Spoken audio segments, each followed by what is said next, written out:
102.5 The Shark. Killer hits. We got him. One of those driving fast with the window down songs, as we were discussing just a second ago with the gentleman in front of me. Marco here, 750. Rain early on, sun later today.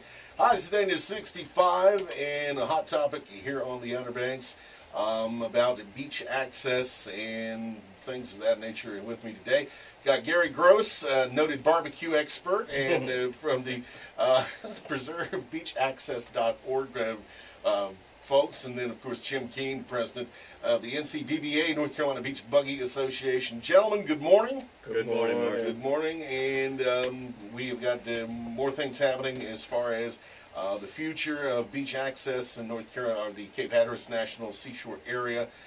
Definitely a hot topic around here. All right, now give us, I've got all the stuff in front of me. What is this environmental draft impact statement that has been released, and why is it important to what's going on with us? This really goes back, if you want a history lesson, 1977, the president said any national park that allows off-road driving has to have an off-road driving program. Okay. And that's great. So the Park Service has had 33 years now to prepare for this, which they finally got around to. Well, they're pacing themselves. Yeah, they are. It's a governmental issue.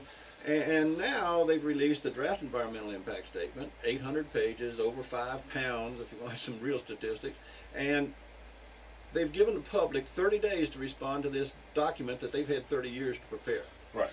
So as a result of that, we're setting up some workshops to help educate people as best we can. The draft environmental impact statement is what it says. It's a draft. Basically, the government is saying, here's a document, tell us what we did wrong, or tell us what we can do to change it. Right.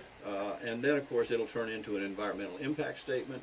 And once that is in place, then it will ultimately lead to an OVRV, an off-road vehicle management plan for Cape Hatteras National Seashore. So like I say, it's taken 30 years to get to this point. We have 30 days to respond, and then within a year, 2011, the rule has to be in place. So they're saying, all right, read all this stuff. It took us over 3 decades to do, and basically that's what you guys are here for, to help to go through all of this stuff, this 5 pounds of paperwork that they've thrown to us to dissimulate, I guess is the word for it. I hope I'm not being incorrect in that. And that's what you've got coming up with these workshops for the Coalition of Beach Access. Give us a little insight on that as well. Well, like we say, it's a tremendous document, and most people don't have the time to read it. They can't read it. They won't read it. And if they do read it or read what parts they want to read, well, then what do they do? So our workshops, we're not going to tell people, you got to do this, you have to do this. What we're going to do in the workshops is tell people how to do it. Right. How do I respond? How do I make myself heard? How do I participate in a democratic process that lets me participate in it? So that's why we set up the workshops. And we'll tell people there's 3 ways to participate. You can make public comment at public meetings that are coming up. You can do written comment, and you can also do an electronic one on your computer through the internet. And we're going to tell the people how they can do that. We're also going to point out to them what we feel are the strategic items within the DEIS, and give them a chance to comment on that. We'll tell them what our feelings are and how we think it can be done, or how they can react, and basically just give them the tools and the information to participate in this process. Right. Now these workshops are coming up. When will these be taking place? The workshops that are being put on by the Coalition will happen. First one will be on Tuesday, April the 13th, in Buxton at the Cape Hatteras Secondary School. The second one will be Wednesday, April the 14th in Ocracoke at the Community Building. And the third one will be Thursday, April the 15th in Kill Devil Hills at First Flight High School. And these programs we'll put on a brief program, probably less than an hour, and then we will open the programs up. We'll have various people throughout the room where we can go one-on-one. Anybody has any questions, anything we can clarify, any questions we can answer, we will stay there until the last question is answered, or until somebody turns off the lights. So where do we stand? Are we going to be able to drive on the beach or no? We don't know. As it stands right now. We won't know until when? 2011. 2011. However, today, there are certain areas, for instance, today, you can't go around to one of the most popular bathing areas down here is around by the bridge at Oregon Inlet. a place where I raised my children and grandchildren, Sure. because you got warm, still waters there, places Right. where children can play. I can't take them there. I took my son and daughter there. I can't take my grandchildren there Right. because it's closed currently. The birds haven't even arrived yet, and there are huge, huge areas that are already closed for what they call pre-nesting areas. It's the theory of, build it and they will come. Right. Well, they've closed it hoping they will come. Right. If they don't come, it'll stay closed anyway. Right. And then once they start to nest, then the real closures start happening. Yeah.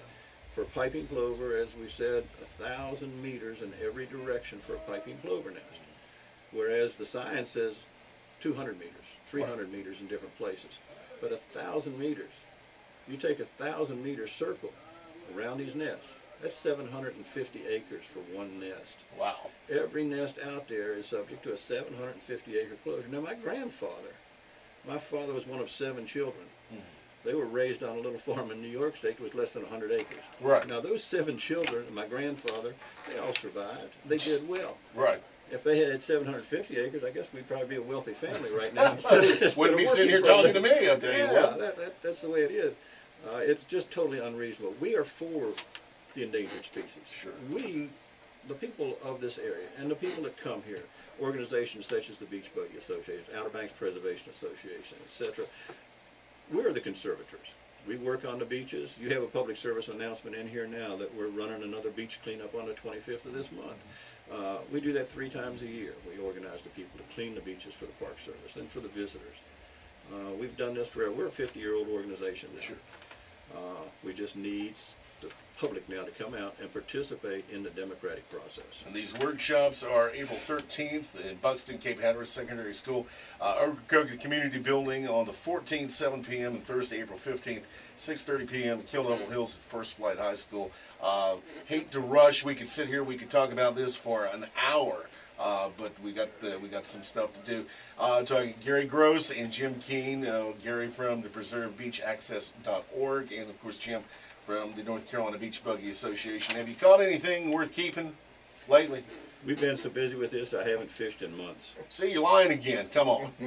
Honestly. The fish are just really coming back. Oh, okay. We'll be in Ocracoke at the end of the month for the first fishing tournament of the year. All right. It was this big too, right? Absolutely. Absolutely. That's what's nice about radio. All right, gentlemen. Thank you so much. And, of course, good luck with that. And we want you to come back and keep us updated. Thank you very much. 7:58 now, the Shark.